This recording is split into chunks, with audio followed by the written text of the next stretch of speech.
Good evening, friends, and welcome to Insight. I'm your host, Pat Gagliardo, and I have a very fascinating hour planned for you this evening. Tonight, we will continue our two-part series on UFOs. But first, remember when writing to me at Insight, Post Office Box 425, Jewett City, Connecticut, 06351, you must include a self-addressed stamped envelope, a photograph, preferably a single-person photo, and up to 2 questions. I am enjoying your letters, so please write or type your questions on a separate sheet of plain writing tablet or plain parchment. Some of you are requesting that I answer your questions privately by writing back to you. All mail is answered on this program, and I apologize that I am backed up on the mail, so those of you who are asking me to return your photographs and return letters because they're not being answered, this isn't true. You're just not giving me enough time. Please be patient. You may request that I disclose the information by initials only, a different first name, town, etc. You can also contact me privately by dialing 203-886-9429 for a private session. Because of the enormous amount of information that we're going to present to you tonight on the UFO phenomenon, I won't be able to answer your letters or your phone calls. Please direct all of your questions to my guest this evening. You can call in with questions about UFOs or anything in the UFO phenomenon. And now, without further ado, please allow me to introduce tonight's guest. To my immediate left is Betty ANDREASSON. She has on the market right now 3 books who are published about her encounters. The books written by Raymond E. Fowler are The ANDREASSON Affair, The ANDREASSON Affair Phase 2, and The Watchers. Throughout life, starting at 7 years old, Betty has experienced several UFO contacts, including 3 major abductions. And through hypnosis, through Fred Maxx, also one of our guests, Betty will share some of her experiences with us tonight. Bob ANDREASSON, Betty's husband, Luca, had 3 also known UFO encounters, which are included in the triple books concerning the ANDREASSON Affair. His initial contact was at age 5, and later on as an adult abduction, which was the catalyst that led him to meet his wife, Betty. Also a very fascinating story, which we'll have Bob and Betty explain. Universal Studios has purchased all the rights to the ANDREASSON Affair books. Fred Maxx has a BA in psychology and an MS in research and quantitative analysis. He is a member of the International Society for Professional Hypnosis. In the past 15 years, Fred has taught hypnosis to area physicians, psychologists, nurses, and dentists. Fred has appeared on television many times. He recently regressed Whitley Strieber, author of Communion, for a television special. To my immediate right is Dr. Ralph LaGuardia. Dr. LaGuardia is an internist with the Wyndham Hospital and has a private practice in Mansfield, Connecticut. Dr. LaGuardia had a UFO experience also at the age of 8 years old while living in New Jersey. His interest grew in the UFO phenomenon while in college. He joined MUFON, Mutual UFO Network, about 1.5 years ago and volunteers his services for MUFON.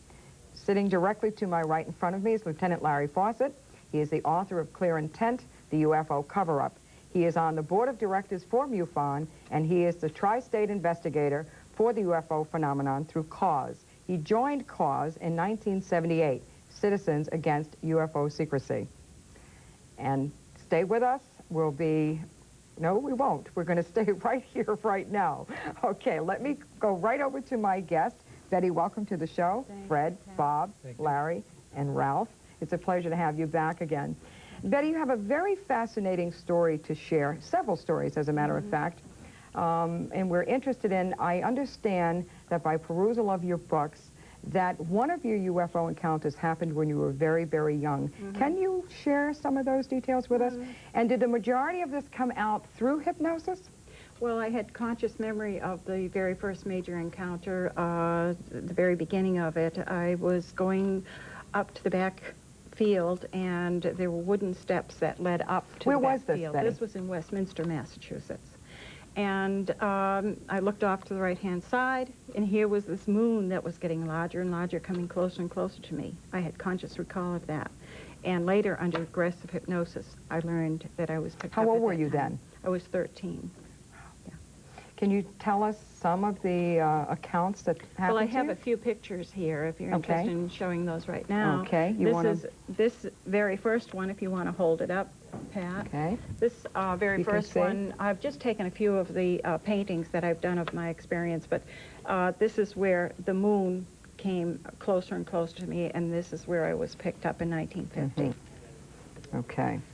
I was brought aboard the craft, and I was put through different machines, but this one particular one, they took me in a room and put me on this rubber glass-like wheel that turned round and round. They put something around my mouth, my ears, and there was water that dripped down on me as the wheel was whirling round and round, and there was a big window overhead, and I could see out.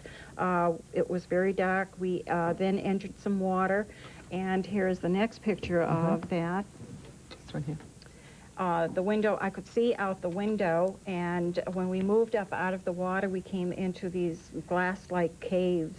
And you keep saying they. How many of these humanoids? I mean, what do we call these? Well, they were gray beings, about 3 to 5 feet tall, wore tight-fitting outfits, had very large eyes, no hair, tiny holes for ears and nose, and a slit-like mouth. Did they speak to you? Did they? I mean, was there through mental telepathy, Pat. Yeah. And there was no one in here, the room, while I was on the wheel, going through the water and coming into the tunnel. It was after we stopped that they entered the room and took me off the wheel. Did they tell you why they were doing this? They told me that they were taking me to see the One. The One? Yes. To the world of light beyond the great door. Okay. And this next picture is when I was in the, it was a sphere-like craft with a window. I could see on the left-hand side of this tunnel, there were cubicles, and there were people standing in a state of suspended animation in these cubicles. You saw these people. Now, yes. Were they humans? These people, they were humans. And they were dressed, right, they were dressed in all sorts of costumes or dress. Now, was there a leader? I mean, was there someone who was taking charge of this experience? Or? Well, they all looked the same. The gray skins, large heads, big eyes. There were different ones there at different times. Was there any scent? Was there anything to... No, I didn't smell anything, no. Not at this time. I was just curious about maybe any kind of, like, cleanliness or something. Oh, it was extremely clean. I mean, everything in the craft, there was no dust. It was very brightly lit. At times there was steam around. I don't know what the purpose of that was. You referred to the One. Now, can you tell us, can you share with us what happened with the One? I'd love to, but I can't. Fred Maxx tried to get that information out, and it was just impossible to do. This next picture shows where I was standing before the great door to enter the world of light, and it was like door after door after door. And what happened was I did an out-of-body experience at that time. I came out of myself, stood before the great door, and entered the world of light, and it was wonderful in there. I'm getting the distinct impression, listening to you, that this has somewhat of a spiritual connotation here, some sort of a spiritual connection. Well, we're made up of more than just body, you know, flesh. We're body, soul, and spirit. So then your encounter, one could assume that you didn't find it frightening, or that you didn't feel violated, or anything of that nature. No, I didn't, because they give off a feeling of love and peace. There was no problem with that, no.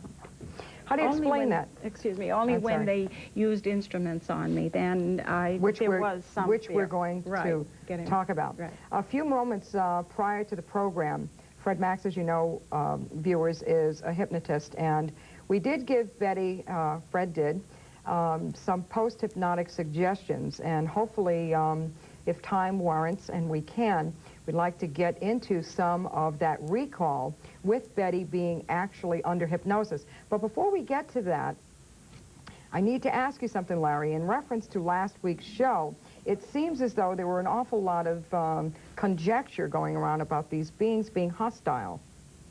By what Betty just tells us, one can assume maybe that there are other races, maybe good and evil. Well, one can't really say by the research. The beings that dealt with Betty seem not to harm her in her experience, except some periods of times when they were doing the medical experiments on her.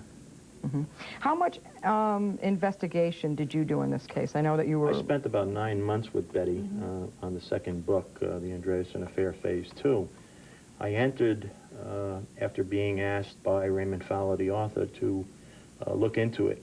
I made an agreement with him in the beginning that I would work the case, but if I found out that Betty was lying, that I would eventually tell the public that.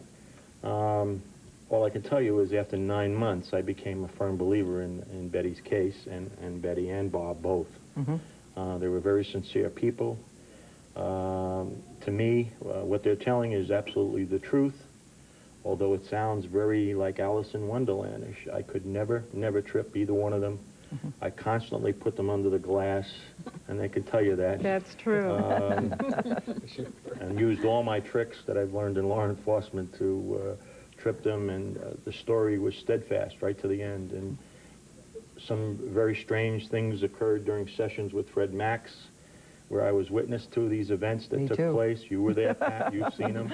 Absolutely. And, all I can say is what this woman is saying is the truth. And I can certainly attest to some of those things. You're very, very accurate about that, Larry, being that I was there myself as well. You have a wonderful story to share about how you met your husband, Bob. And I'd like you to tell us that story, Bob, if you would, and what happened, so we can lead into what happened with you at a very young age. Okay, at the time, back in 1977, I had been traveling around the country with a friend. And we had been down to Texas to visit some people, out in California. And one day we were in Iowa, and we were planning on going back across the northern tier of the country to Connecticut. Well, while we were sitting there having lunch, I said to Ed, you know, we need to go to Florida. This is out of a clear blue sky. When was this? 1977. Okay. And he looked at me as if I said, let's go to the corner store and get a loaf of bread. He said, fine. You know, this is several thousand miles out of our way. So we did, in fact, go to Florida. The first night we got there, we stayed with Ed's sister-in-law. She mentioned that she had worked with a woman who had had some type of UFO experience. And I had had an experience myself in 1967 that I had never discussed with anyone. And I said, wow, here's somebody that maybe I can talk to, you know, that won't think I'm wacko. So I went down to where Betty was working to see her, and she refused to talk to me because the investigators had told her to beware of reporters. I finally convinced her that I was not a reporter. We made a luncheon date for the following day, and we've been having lunch ever since that time together. And you're paying for it. I know. Okay. But wasn't there something about the way you were driving, and it was just the way that it was like a thunderbolt, and you just knew that you had to make a at that point total in turnaround? Iowa, we change? just decided, instead of going back across the northern But wasn't like an overwhelming, I mean, it was like something you knew you had to do. Oh, yeah, it was just, we're going to Florida. It was driven. Period. There was no Exactly. question about it. It just happened. We're going. And it was all at once at that rest area. And as I said, my friend who was with me had, okay, fine. So it was unexpected, and I did meet Betty there, and the rest of it, like they say, is history.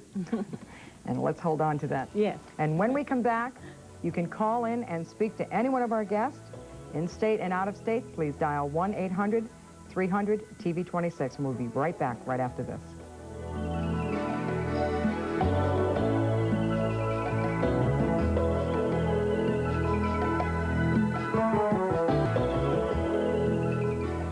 Hi, and welcome back, and we're going to go straight to the lines. Go ahead, Steve, from Wallingford, you're on.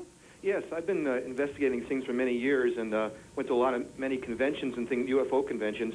And I wanted to have a question for one of the guests. Sure. I personally believe that there's government vehicles, the majority of them, and mind control experiments by the United States government, and or based on all the books I've read in the past, based on Zecharia Sitchin's books, there basically is only one group that's ever been here and manipulating society from the beginning of time. And what we're dealing with here is either government vehicles or one group or a combination of the two of them. And really, most of the compelling evidence that's come out lately has been pointing to the fact that the government is responsible for the majority of the vehicles that we see, and they have a lot of mind control experiments in the past, like MK Ultra and things like that. So there's really quite a lot of people coming out now, especially on shortwave radio and various things, that are writing a lot of books that this really has to do with mind control. And we have some psychologists there and hypnotists, and I'm just curious as to what they feel about this. Well, who wants to answer that? Start it, Fred. If you really believe that we have a government that's that capable of doing something that organized, that systematically, that repeatedly, let me know about it. I'd be happy to send my taxes there. Okay. Okay, that's just my comment. I just felt that, you know, that there's a lot of people talking now, and there seems to be a lot of compelling evidence that the secret government, you know, in the Nevada desert and various other places, underground places, and various other things, that this really is some kind of a... Okay, to answer what you are asking, if you want me to believe if we potentially could have some people in the government who believe that whatever they think is right at the moment, and therefore anything they need to do is to justify it exists, of course I believe that. Absolutely. Okay. And there is some... Thank you, Steve. There is some government projects going on now in Nevada involving mind control and stuff. This has become public now, by the way. Well, but that clearly wouldn't cover the fact that aliens themselves have been witnessed. I mean, you can have government craft or technology being developed and the government having mind control, but that wouldn't explain the sightings of the Greys. And there is a whole host of various alien types that have been documented. A fellow wrote a book called The Humanoid Catalog that actually cataloged the various types of aliens, Greys being the classic type, but tall, hairy types, all types, malevolent ones, So where do they benevolent come ones. from? Where do they come from? That wouldn't Exactly. account for the government intervention by Right. itself. Well, what Thank we do you. know is with all the abductions, there are government intervention that takes place during And the we will abduction. talk about that with the helicopters, and we don't want to, we don't want to forget about that. That's very important information. Go ahead, Ed from Hamden, you're on the line. Yes, hello, Pat. I have a two-part. One's a statement, one's a hypothetical question. Back in November, I believe it was '84, half of southern New England, Connecticut, saw what they believed to be a UFO. And it was broadcast that evening on the news that there was something, in fact, unidentified in the air. And the next day, it was the cover-up day, and they said it was these guys flying in formation out of New York with their Cessnas. And I saw this thing. It was, if I had a rock, I could have hit it with a rock. And it was as big as a house, and it was it was not making any noise, and it was going slower than I could walk. It was stopping, stopping behind trees, and moving along, right alongside the main highway. And I was very disappointed that nobody ever investigated that. Do you have something to They share? actually got away with saying it was... In fact, Go there ahead. was, I'm sorry, No, I don't want to after interrupt you. There was a lot of investigations done on that. Phil and Brignoid, who wrote the book, The Hudson Valley Mysteries, based on exactly what this gentleman is talking about. 40-knot winds were occurring the night that this thing was up, yet the government came off with these were ultralights that were flying around. You talk with anybody who flies ultralights, and they'll tell you they can't operate them things in 40-knot winds. It was at treetop level. And this, But it was yes, treetop that's level. correct. And the thing was reported as being very enormous in size, treetop level. And if a person would walk, he couldn't walk as slow as this thing was going. Now, we haven't got the technology to put a package up the size of two football fields and allow this thing to hover or go as slow as that and still stay in the air. Where was that without seen? any noise. Where was that seen in the Northeast? That took place in the lower part of Connecticut, Bristol, New Haven York, in that area down there. Northwest. Northwest. And also, the hypothetical question that I have, it might not make any sense, but if it was possible that the Earth made it in the future, couldn't these be our own people in time travel? Here we go. We talked about this in the first part of this program. Exactly. My mentor, Dr. Hynek, was a person who favored that hypothesis that what was occurring with time travel is bending space, bending time and dimensions, and traveling and coming back in time. And therefore, they would not be able to interfere for fear that they would annihilate themselves in the process. Well, it's a la Star Trek. We cannot interfere. Possibly. Well, Nobody. that was just a hypothetical question, but I did want to mention the sighting I had. Right. Well, it's a very good sighting because not only you, but thousands upon thousands of people had witnessed that Very same valid thing. sighting, yes, indeed. Thank you very much. Thank you, Ed, and you have a pleasant evening. Ralph, you wanted to say something. Yeah, I wanted to address the time travel hypothesis. Yeah, that truly could be the case because they are very humanoid in their appearance, and that would account for perhaps, God knows how long, evolution into the future, where they devolved or evolved into this physical form, and that might be their need for genetic material coming back to us now to obtain that, which would explain a lot of the genetic probing going on almost, which is almost universal finding among abductees. Not only that, in some of the science magazines, they were showing people of the future, and they were showing our future as being short little beings, balding, longer arms, and let's face it, look what's going on now with the ozone and depletion of all I mentioned it while we were doing, Andy, last week, in fact, we mentioned it on the air while we were doing the ANDREASSON Affair Phase 2. I had went home to type up some notes of the hypnotic session, and being tired because it was late, I went upstairs to have a cup of coffee, turned on the television. CBS Network was doing The Body Human that night. It just so happened they were doing a program on what man would look like in the future. And what came on the screen really shocked me because it was exactly what Betty was describing under hypnosis as the being she was seeing. A very large head, great texture to the skin, and here scientists were explaining this is what's going to happen to man in the future due to the depletion of the ozone layer, and so forth. So that hypothesis may not be a hypothesis. And be patient, those of you who are waiting for us on the lines. We're going to be taking your calls immediately following these commercial messages. You want to call in, the number here, 1-800-300-TV26, in-state and out-of-state. Stay with us. We'll be right back.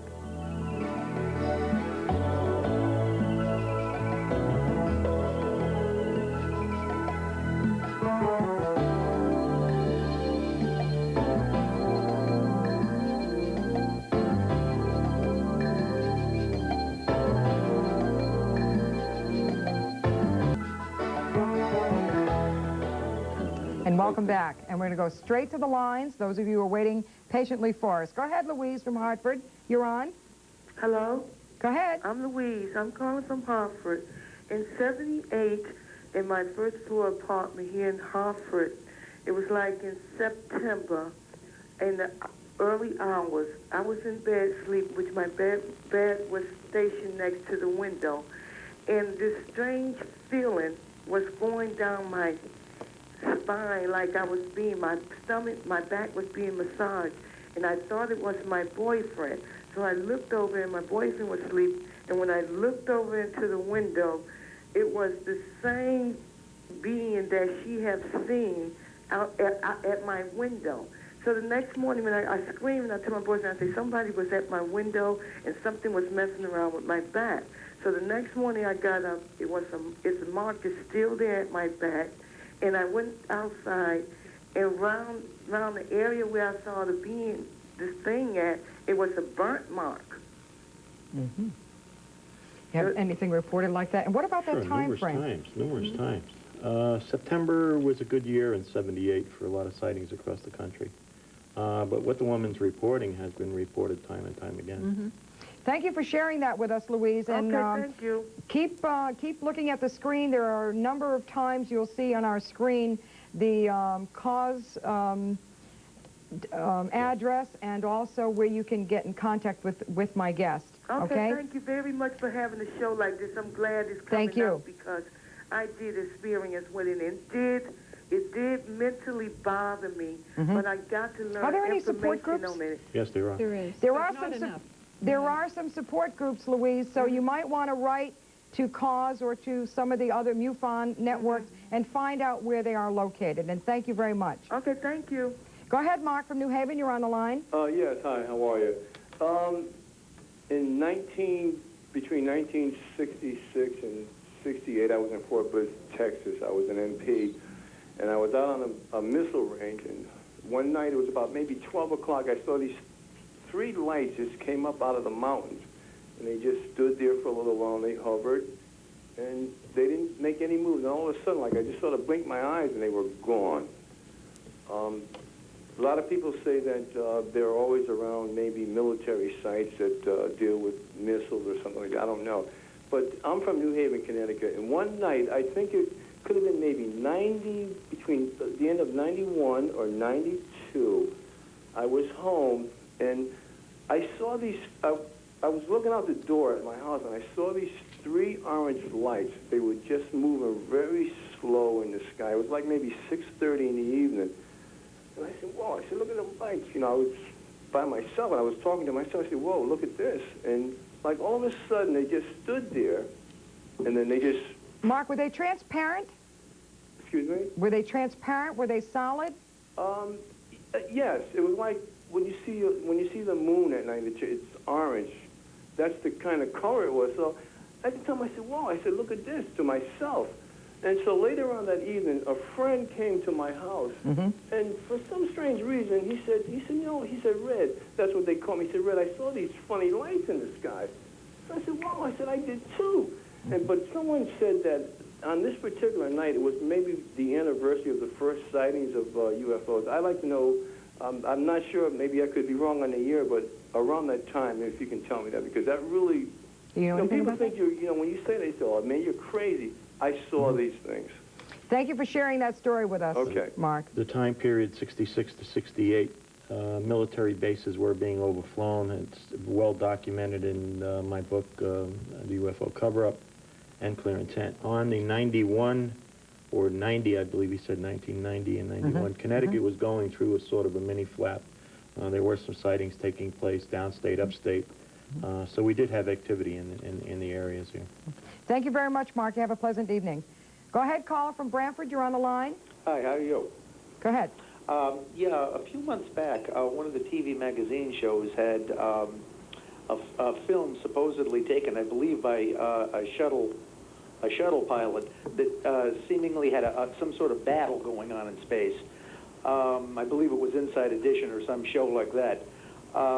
I was wondering if there was any further research or any further information that could be updated on that. It seemed to be a fairly convincing film. Well, as you know, if the government was saying that what was being photographed, it was actually a piece of water or something, or ice on the lens of the camera, that caused that reaction that you were seeing. I haven't seen any other data. You, Bob, on that?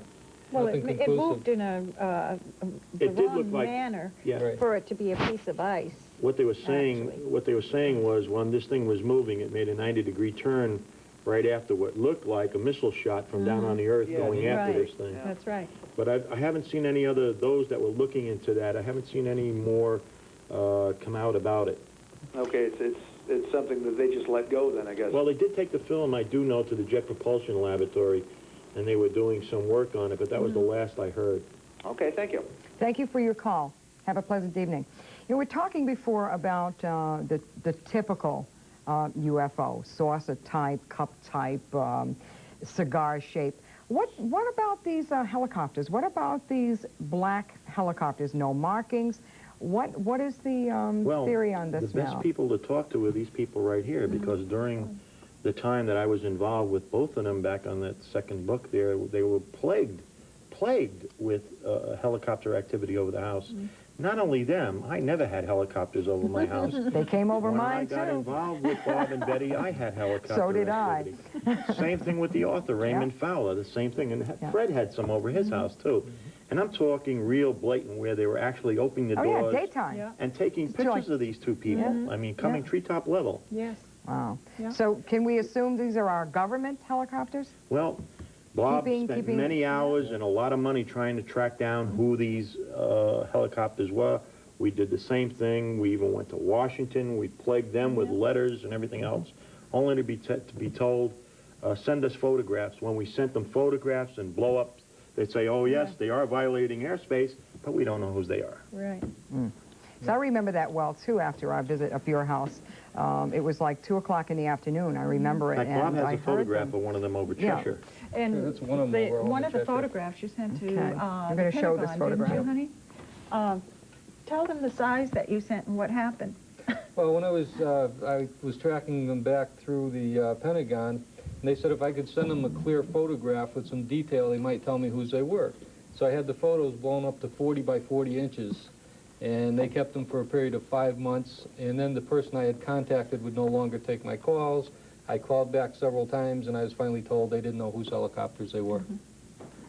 I mean, Pat, they knew who we were, though. It was so blatant over their house in Cheshire that whoever was in these things would slide open the door and start taking pictures of them. Yeah. Yeah. You know? Now, were they humans? I mean, the people that were taking pictures? Well, the ones that we saw were. You could literally, without exaggerating, if you had a baseball, there were times when you could have hit them with no problem at all. And they weren't the only ones that were seeing it along with myself. Their neighbors were seeing it also. There were plenty of witnesses to these overflights of the helicopters. I saw them too. But it wasn't only us. It's other people out west in Canada that have reported well, the helicopters also have been around all through the phenomenon. Yeah, Let's they have. hold on to these thoughts. Yeah.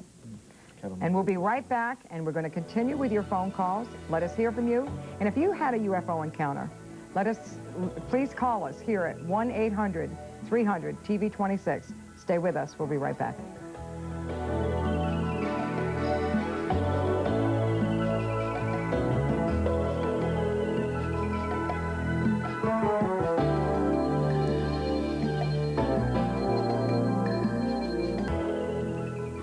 Hi, and welcome back. And we're going to go right to the lines. Go ahead, James from Bristol. You're on.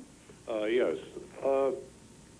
To direct my question to the woman who was inducted by these beams on the spacecraft, did they at any time tell you what part of the universe did they come from? And let me go on for it. And how long were you on the craft, on the spacecraft? Well, it varied. I had 3 major encounters, one in 1950, one in 1967, and one in 1973. So it was several hours, and I was taken to certain places. They did tell me the name of their planet. I could not pronounce it. And you said that they didn't harm you in any way. Well, they I know didn't. you said earlier until they started using instruments. Right. Well, they measured me for procreation. They also inserted a needle in my eye socket and released an implant. And in 1967, that was withdrawn from my left nostril. Yeah. That was painful, but they did put their hand on my forehead to take away a great deal of the pain. And he said that you were able to communicate with them, or they communicated? Through mental telepathy, yes. Yeah. Mm-hmm. Did they have any, their voices at all? What did they sound like or anything, or did you? Well, I could hear it in English, so in my mind, but there was sort of I don't know, an Oriental accent to it at times. I'd like to jump in here in just a minute. What Betty's reporting, the abductions like this all over the world. Like if the abductions happen in French, the beings speak French to them. Happens in Italy, they speak Italian to them. I'm sorry for interrupting, no, but I think it was a very important point to bring up. I wasn't aware of that. Thank you for your phone call, James. Thank you very much. Betty, I want to add something to that, too. You were given information by these humanoids, or these humanoid creatures, if I may, that were considered precognitive. They told you situations and things, events that were upcoming. Isn't some of that coming into play now? There's probably been a lot that have come into play now. I have writings about the things that were supposed to happen. They've been passed into Mr. Fowler, and I think they found their way into the hands of some scientists. And there was a solar physicist that, I think David Webb. There was something about the sun... solar flares. Solar flares, yes. There was a lot of problems with that. There's a lot of fascinating information out of these abductions, so viewers, you'd be very, very wise to pick up their books. And again, a little later on in the program, we will be announcing those titles. Go ahead, Amber from Versailles, you're on the line. Hi, yes. Before you would have these encounters, would you get a strange feeling? No, it just happened. Oh, wow. No forewarning. No forewarning. Oh, all right. Thank you for your call, Amber. Have a pleasant evening. Let's talk about that. Let's talk about some of that information that came to light. Now, I know that you had given Betty a little bit of a suggestion a little bit earlier. I don't know if Betty wants to talk about that in the total conscious state, Or do we want to try to extract some of this information in a semi-conscious state? How do you want to do that? It's up to you. Sure. Okay, Betty was hypnotized before our program began, and Fred did give her a suggestion, so while we're getting her situated here, we're all set, okay? I think you... And if you have a question for Betty, call us, 1-800-300-TB26. We'll be happy to hear from you. Betty's been hypnotized many, many times. So this is something that's very easy, it's very natural. It's something that just occurs. Okay. Relax. In fact, if you looked at the muscles on her face, you'd see them becoming like smoother. You'd also see her breathing.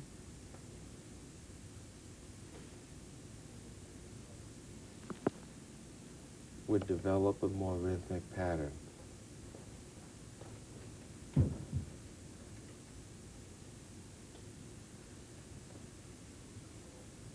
It's like she has a capacity to move at a slower pace.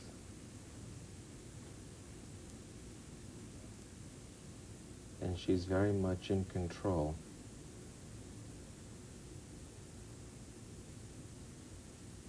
Of her own space. And so relax.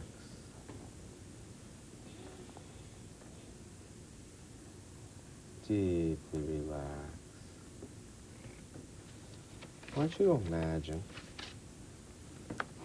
imagine going back perhaps to your second encounter. Imagine something that you saw that you found interesting. Something you found interesting. Perhaps a scene, a sight,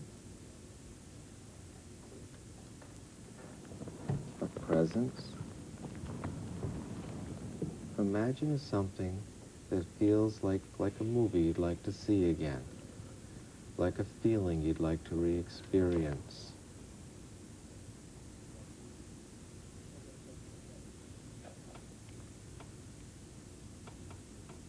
Imagine yourself feeling that feeling of being able to speak without affecting your trance. Where are you? I'm on a track, and there's beings, and one in front of me and one in back of me. And we're moving along in this red atmosphere, and they've got these black hoods on their heads. And they're dressed in tight silver suits. And it's just vibrating red in this area. It's so vibrating. And we're moving up toward buildings, and there's no vegetation in this area at all. And just strange little creatures all over the place. What do you mean strange little creatures? How large are they? They're not very large. They've got these funny heads or something. It's not really a head. It's if I handed you a pen, relax.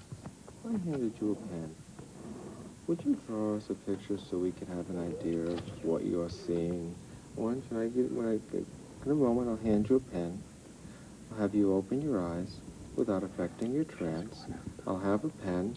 Imagine showing us what it is you're seeing so that we can also appreciate it. 1, 2, 3. Open your eyes without affecting your trance.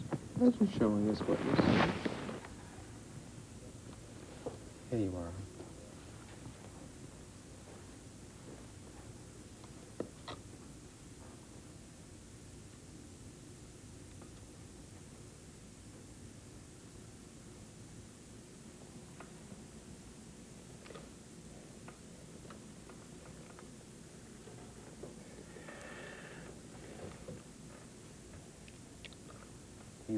You can talk a little bit. We can talk?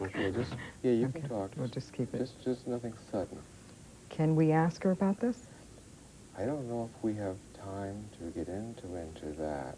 So what I want to do here, and for those people that are interested, you can ask her questions, how she's feeling, how she's experiencing this, what... Can our phone callers Yeah, they can call in a few minutes. I'm going to have her up in a few minutes. I just want you to get a sample of what she looks like. You'll notice that when she's here, my body movements were synchronized to hers, just as I started synchronizing to you when you were going. Hold on to that. And we'll be right back with more, right after a message from our sponsors. Stay with us.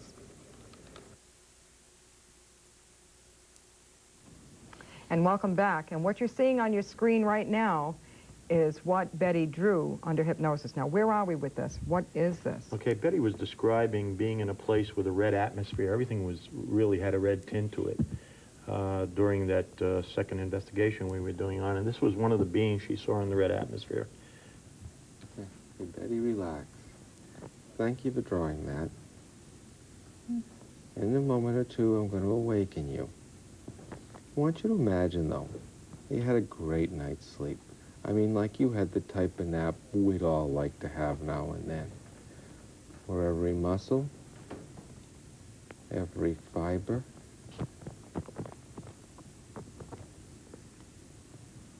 every cell of your body feels relaxed. Very relaxed. And you're feeling satisfied, as though you'd had that ideal nap of ideal duration. Imagine yourself slowly but gradually feeling a wakefulness, as though you imagine yourself awake, and you imagine like you have a tremendous amount of new energy. Feel a lightness coming over your arms, your legs, your hands and feet. Feel an energy coming over you. A gentle smile coming over your face. No matter how you think about it, it's there. Out comes that big, bright smile, wide awake, and in a very, very comfortable mood. Wow. Thank you. Welcome back. You almost lost us both.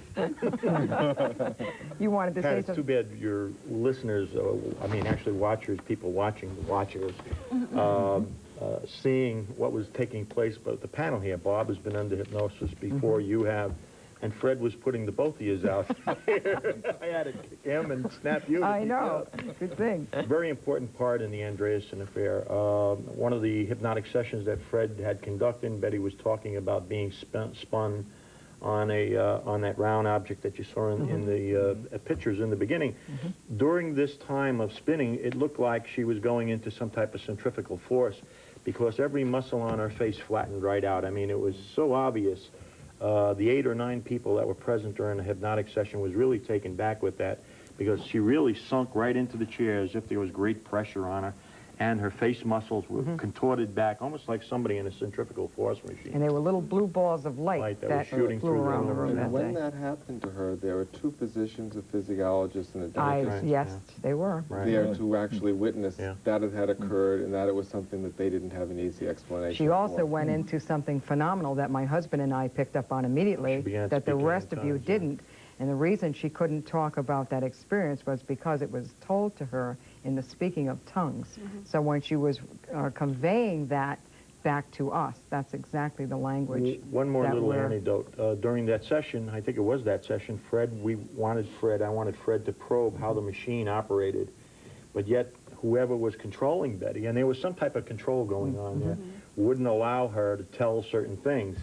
So I had a brand new tape recorder, brand new tape that had bought at Radio Shack. Bob had a tape recorder. Fred had a reel-to-reel. I did. And you had.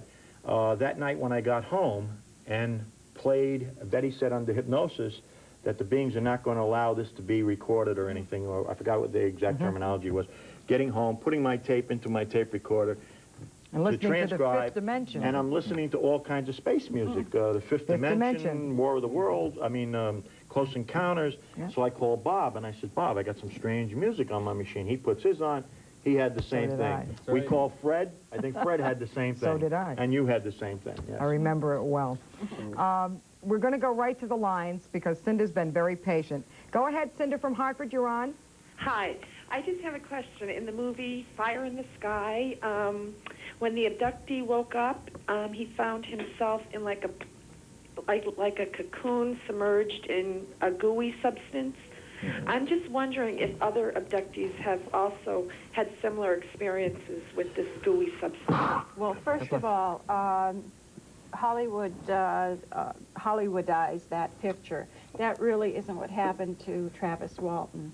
The very beginning and the end of the trauma he went through in his family, that is reality, but the experience, the actual experience with the beings was not... Wasn't that to show some sort of suffocation, and they didn't know how to do it through visualization Tracy Torme, who wrote the screenplay for that, that was the only way that they could get across on the screen the claustrophobic feeling that Walton was having, being because there was like a heavy atmosphere, and he was having a hard time breathing aboard that craft. That was the reason for that, Cinda, we assume. Okay, thank you for your call. Go ahead, Rick from New Haven, you're on the line. Yeah, I wanted to ask Betty if she observed any symbols or any kind of lettering inside the aircraft, spacecraft. Yes, I did. In 1950, I observed symbols on the outside of the sphere-like craft, and since that time, I've been able to write a strange hieroglyphic symbols. Also, my daughter Becky has been able to. Would you be able to write some for us now on paper under hypnosis? Becky is the one that really just rolls right up. I could try some. If you want to put me. You have a reason for asking that, Rick? Have you seen it before? Oh, no. And I just want to know if anybody has been able to interpret it. Okay. Well, also, during some of the parts that were recovered during the Roswell incident, the original metallic parts were covered with hieroglyphic-type markings like that, and the metal had special metal at the time that couldn't be bent. When it bent, it regained its original shape, and it was very lightweight, but yet very durable. Rick, thank you for your call, and while we're waiting for Betty to do that, we're going to go to another caller, so you can just stay tuned, okay, Rick? Go ahead, Wayne from Bristol, you're on the line. Hi. I'd like to find out something. Why are the UFOs coming down here? Are they trying to study us? Or what? What That's are they the question of a lifetime, Rick. We're all looking for that answer. We had that answer. I've seen a UFO myself. Right. Well, the particular ones that I've been involved with, they said that we're walking in the wrong footsteps. Our environment is really suffering because of our greed, and the ozone problem is really just out of control. It's the nuclear problem, that's out of control. This is one of the things that they're concerned about. I cannot say enough to your watchers to pick up these 3 books that are out on this woman here. They're so fantastic. And the documentation in it really will let you know what's going on. Okay, Larry, the name of those books is The Watchers. The author is Raymond E. Fowler. The ANDREASSON Affair and The ANDREASSON Affair, Phase 2. Now, don't touch that dial. We're going to come back with more details right after this. Stay with us.